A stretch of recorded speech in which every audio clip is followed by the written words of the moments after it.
السلام عليكم. وعليكم السلام. ئاتۆقەیەکی كيف كاين بەیەکەوە. السلام عليكم. باشن. هیچتان بیستوە سەبارەت بە پاداشت و گەورەی تۆقەکردن بەیەکەوە؟ نا والله بەستمان خۆشە فەرمایش شتێکمان لەم بارەوە بۆ باس بکەین. پێغەمبەر صلی الله عليه وسلم لە یەکێک لە فەرمایشتەکاندا دەفەرمێت کاتێک کە دوو موسڵمان بەیەک دەگەن بەیەکەوە تەوقە دەکەن خوای پەروەردگار لە گوناه و تاوانەکانیان خۆش دەبێت بەر لەوەی کە لە یەک جیا ببنەوە.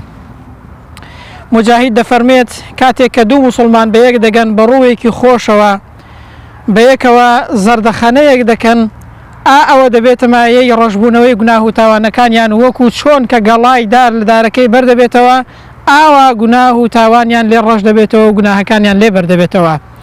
ئەنجا فەزەلی کوڕی عیاز دەفەرمێت ئینسان هەر ئەوە کە تەماشای برایەکی موسڵمانی خۆی بکات بە ڕوویەکی ڕەحمەت و خۆشەویستیەوە هەر ئەوە خۆی لە خۆیدا عیبادەتە.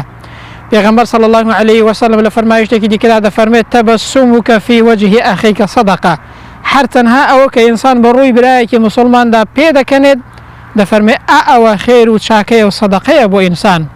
ئەنجا لە فەرمایشتێکی دیکەدا پێغەمبەر صلی الله عليه وسلم دەفەرمێت کاتێک کە دوو موسڵمان بەیەکەوە بەیەک دەگەن تەوقە بەیەکەوە دەکەن وەکو چۆن گەڵای دار لە دارەکەی بەردەبێتەوە بەتایبەت لە پاییزاندا کە وشک دەبێت گوناه و تاوانی ئەو کەسانەش بەهۆی تۆقەکردنەوە بەردەبێتەوە گوناهەکانیان لێ ڕەش دەبێتەوە بەهۆی ئەوەی کە تۆقە بەیەکەوە دەکەن. خوای پەروەردگار گوناهەکانمان ڕەش کاتەوە و عاقیبەت خێری دنیا و قیامەتمان بکات.